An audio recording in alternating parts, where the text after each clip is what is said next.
बच्चों, पिछले वीडियो में हम लोगों ने नॉर्मलता की परिभाषा तक का अध्ययन किया था।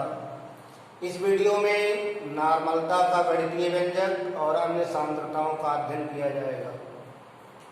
नॉर्मलता की परिभाषा बताया था कि 1 लीटर विलयन में घुले या विलीन विलीय पदार्थ के ग्राम तुल्यांकों की संख्या विलयन की नॉर्मलता कहलाती है। ग्राम तुल्यांक प्रति लीटर सांद्रता को विलयन की नॉर्मलता कहते हैं। तो इसका गणितीय व्यंजक बनाया जाए।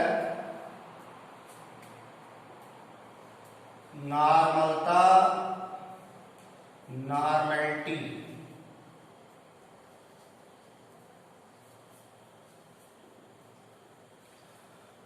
माना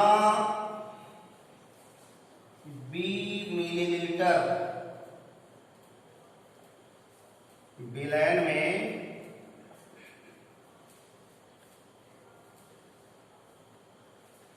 विलीय पदार्थ के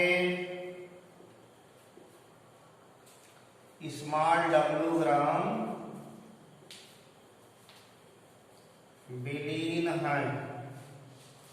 कोई विलयन है, उसके 20 मिलीलीटर में विलीय पदार्थ का स्मॉल w ग्राम घुला है और विलीय का तुल्यांकी भार कैपिटल E है। जो विलीय घोला गया उसका तुल्यांकी भार कैपिटल E है। तो विलयन की नॉर्मलता n इक्वल टू विलीय का ग्राम भार बटे तुल्यांकी भार बटे विलयन का आयतन लीटर में। ग्राम भार को तुल्यांकी भार से भाग देंगे तो ग्राम तुल्यांक बन जाएगा। ये मिलीलीटर आयतन है, इसको 1000 से भाग देंगे तो लीटर हो जाएगा।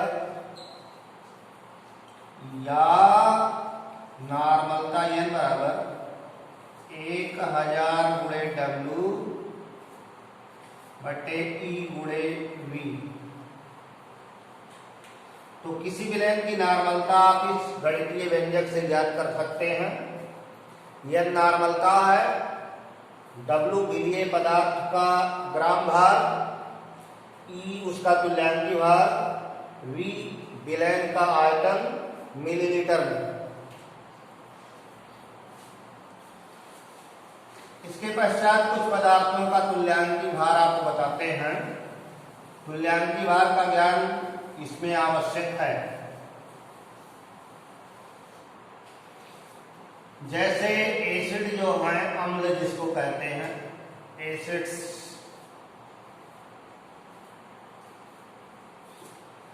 अम्ल का तुल्यांकी भार, अम्ल का तुल्यांकी भार बराबर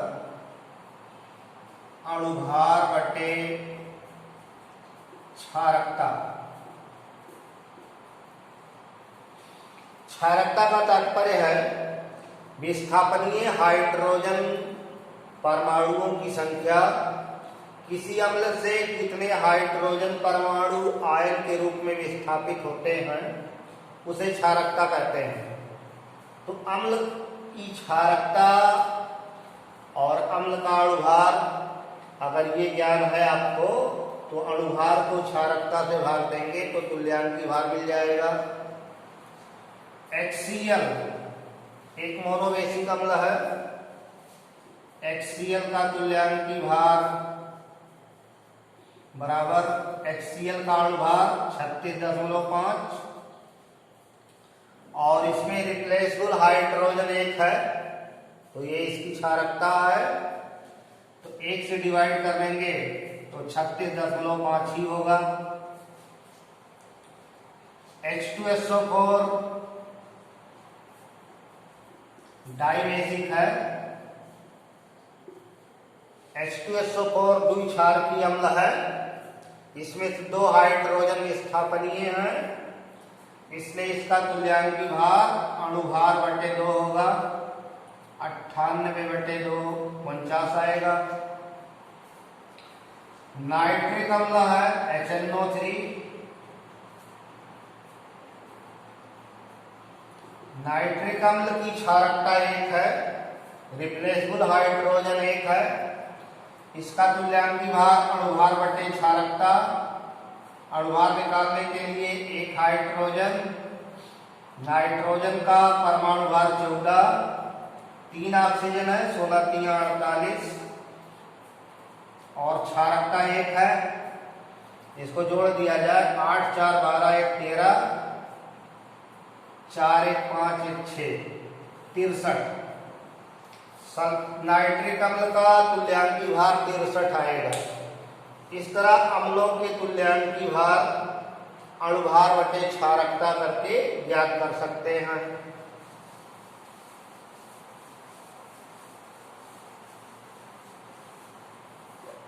जितने ऑर्गेनिक एसिड हैं, कार्बनिक अम्ल हैं, जिसमें फंक्शनल ग्रुप कार्बोक्सिलिक होता है, उसमें कार्बोक्सिलिक ये जो COOH की हाइड्रोजन है यही रिप्लेसेबल होती है। इसमें एल्किल ग्रुप लगे होते हैं। एल्किल की हाइड्रोजन रिप्लेसेबल नहीं होती, विस्थापनीय नहीं होती। कार्बोक्सिलिक की हाइड्रोजन विस्थापनीय होती है। इसलिए अगर आपको एसिटिक अम्ल, फार्मिक अम्ल,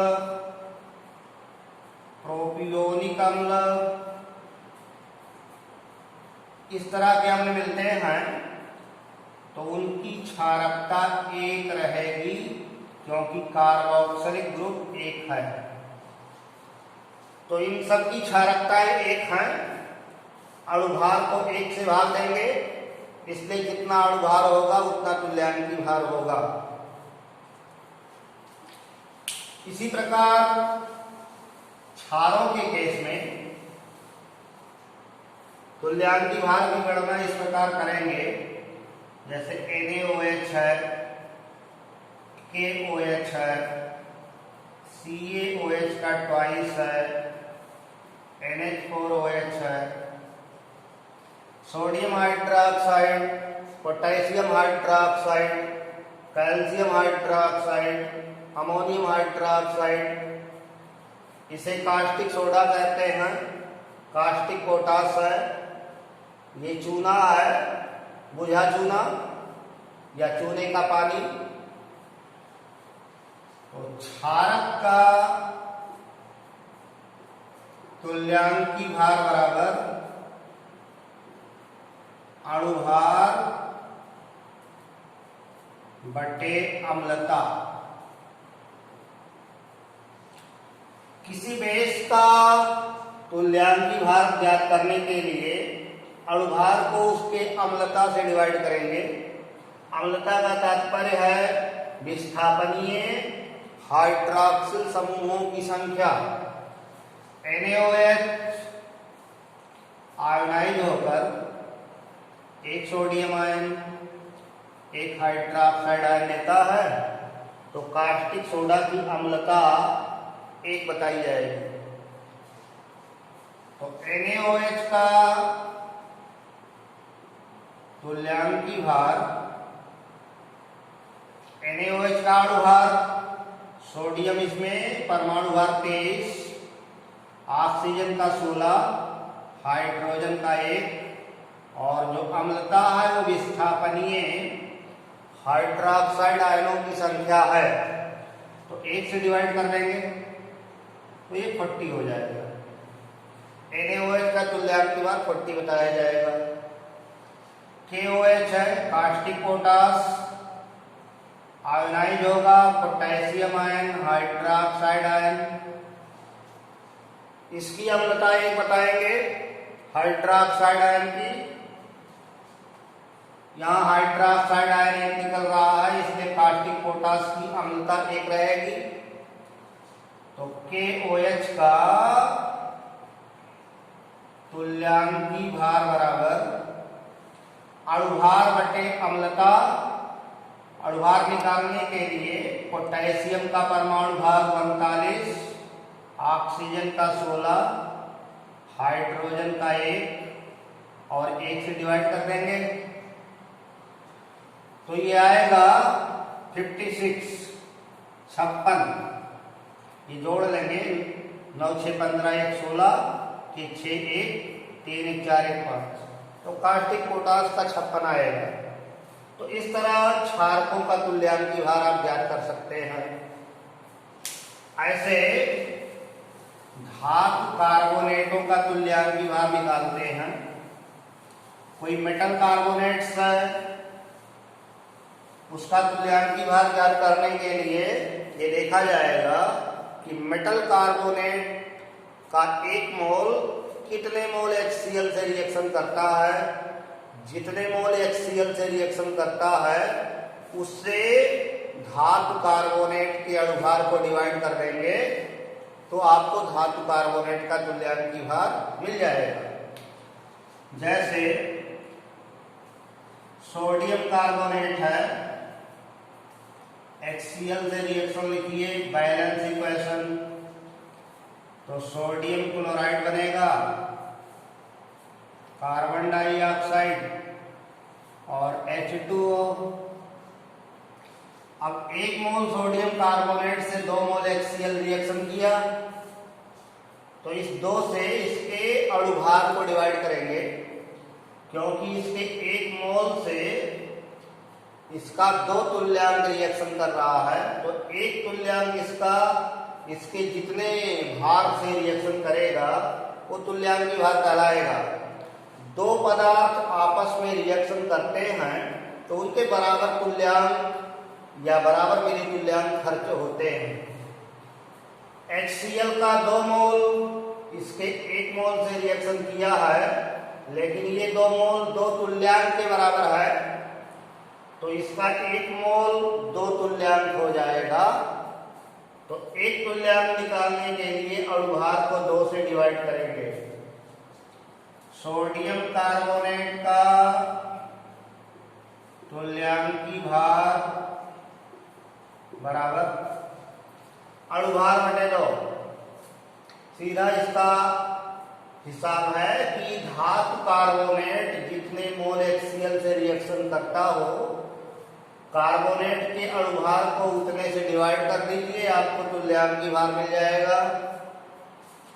तो 2 सोडियम का 23 होता है, 23 दूना 46, कार्बन 12, 16 3 48 और 2 से डिवाइड कर दीजिए तो 6 2 8 8 16, 6 1 4 1 5 1 6 4 10, 106, 2 से डिवाइड करेंगे 53 आएगा। तो सोडियम कार्बोनेट का तुल्यांकी भार 53 है। ऐसे कैल्शियम कार्बोनेट का निकाला जाए। कैल्शियम कार्बोनेट CaCO3 HCl से रिएक्शन करेगा तो CaCl2 बनाएगा, CO2 बनाएगा, H2O बनाएगा। यहाँ कैल्शियम कार्बोनेट के 1 मोल से 2 मोल HCl रिएक्शन कर रहा है इसलिए इसके मॉलिक्यूलर वेट को 2 से डिवाइड करेंगे तो कैल्शियम कार्बोनेट का तुल्यांकी भार बराबर इसका अणुभार कैल्शियम का 40, कार्बन का 12, 16 3 48 divided by 2 this is equal to, इसको जोड़िए 8 2 10, 0 1 4 1 5 1 6 4 10, 100/2 बराबर 50। कैल्शियम कार्बोनेट का तुल्यांकी भार 50 आएगा। तो इस तरह अलग अलग तरह के पदार्थों के तुल्यांकी भार निकालने के अलग अलग तरीके हैं। नॉर्मलता की गणनाओं में तुल्यांकी भार का ज्ञान होना आवश्यक है। कुछ पदार्थों के तुल्यांकी भार उनके आयन इलेक्ट्रॉन समीकरणों से या ऑक्सीकरण संख्या में हुए परिवर्तन से अणुभार को भाग देकर ज्ञात किया जाता है। बहुचर्चित में जैसे पोटेशियम परमैंगनेट है KMnO4 लाल दवा, तो पोटेशियम परमैंगनेट का तुल्यांकी भार अम्लीय माध्यम में, एसिडिक मीडियम में,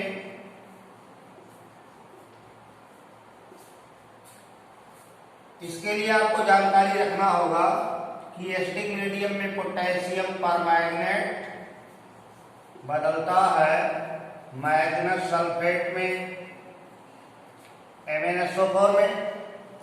अब इसमें आपको ऑक्सीडेशन नंबर ध्यान में लाना होगा।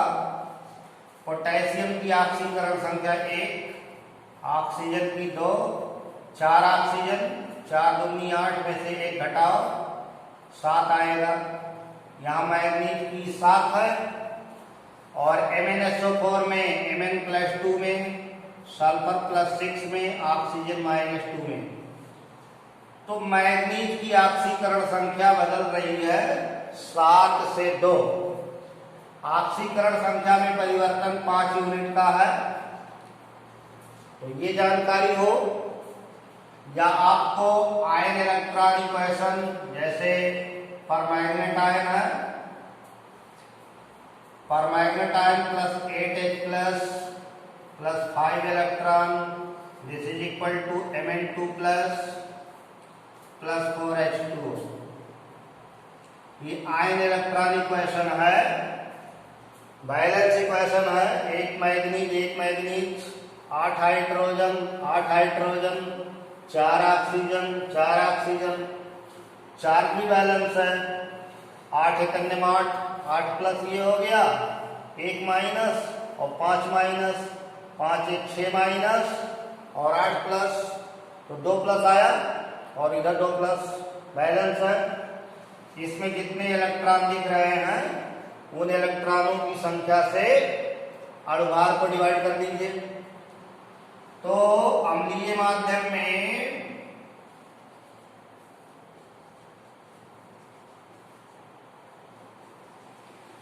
KMnO4 का तुल्यांकी भार बराबर अणुभार बटे 5, 5 से डिवाइड करेंगे। तो अम्लीय माध्यम में KMnO4 का तुल्यांकी भार अणुभार का 5वां हिस्सा होगा। तो इस तरह से पदार्थों के तुल्यांकी भार ज्ञात करने के अलग अलग तरीके हैं। KMnO4 का अणुभार आप निकाल सकते हैं। KMnO4 का तुल्यांकी भार बराबर अणुभार, पोटेशियम का परमाणु भार 39, मैग्नीज का 55, 16 चौका 64 डिवाइडेड बाई 5। इसको जोड़िए 9 5 14 4 18, 6 1 7 5 12 3 15, 158 बटे 5 बराबर 5 दिया 15, 5 एकन्यम 5, 3 8, 5 30, 31.6। अम्लीय माध्यम में पोटेशियम परमैंगनेट का तुल्यांकी भार 31.6 आएगा। तो नॉर्मलता का अध्ययन करने के लिए आपको विभिन्न पदार्थों के तुल्यांकी भारों का ज्ञान होना आवश्यक है और आपको कुछ तुल्यांकी भार यहां बताया गया।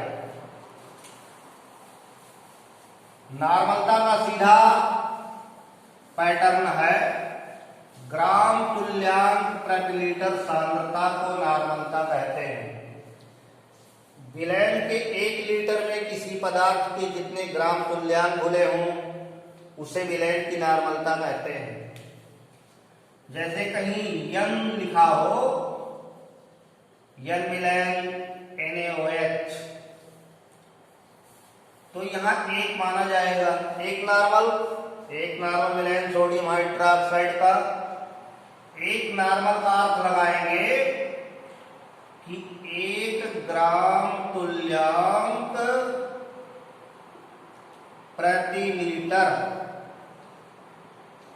विलयन के 1 लीटर में अगर विलीय पदार्थ का 1 ग्राम तुल्यांक घुला है तो उस विलयन की नॉर्मलता 1 होगी।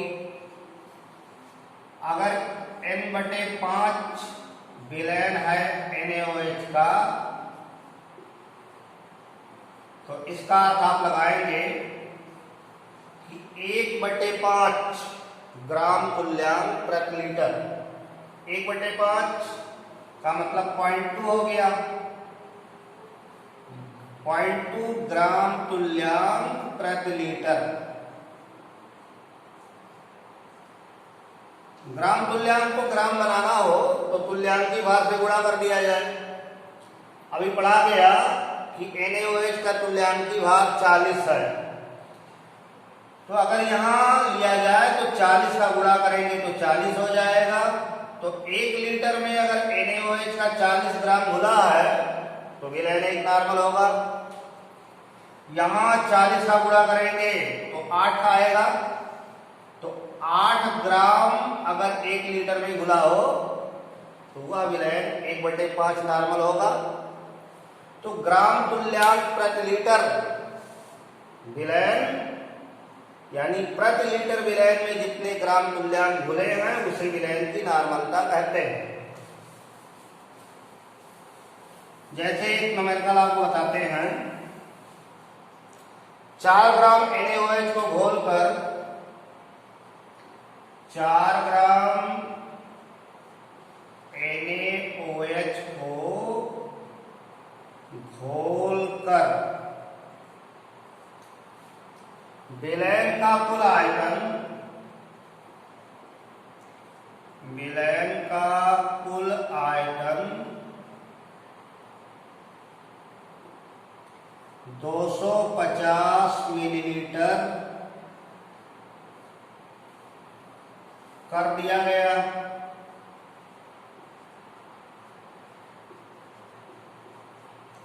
विलयन की नॉर्मलता ज्ञात कीजिए।